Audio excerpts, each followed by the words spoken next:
New on 6 on your side, tax season almost here. The IRS says starting a week from today, you can start filing those 2019 returns. And of course, that means a big decision for millions. Do it yourself, or do you have a professional take over? Well, John Huddleston is on your side with what the experts say.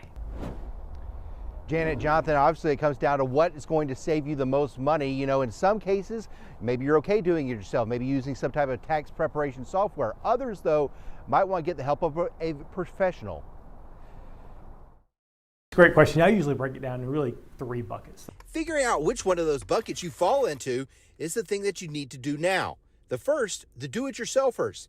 If you're going to be taking the standard deduction, you fall into this category. Last year, after the new Trump tax plan went through, 90% of filers took the standard deduction. That means that for the vast majority of taxpayers, doing it yourself is very easy. Michael Wagner, a certified public accountant and certified financial planner with the Welch Group, says if you are in this category, you could probably get your return done by using something like TurboTax.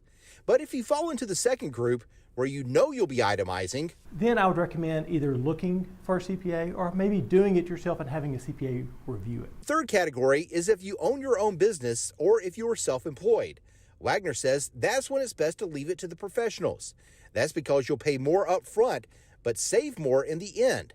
He's seen this happen to people in the past. We got him in touch with the CPA, and the CPA said it would be about $2,000. He was a little hesitant about doing it. After all was done, the CPA saved him over $20,000 in taxes by finding certain tax credits that the state offered for him.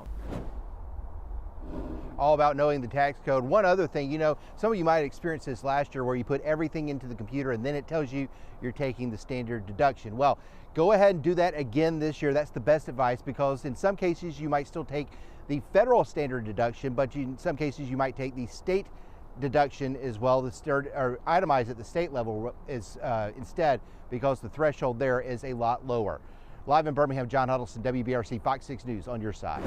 So the question is, how long will it take you to get your tax refund? Well, the IRS doesn't give specific dates, but they say it typically takes 3 to 4 weeks. So if you file on January 27th, if you e-file and you get your refund by direct deposit, you should get it around February 17th.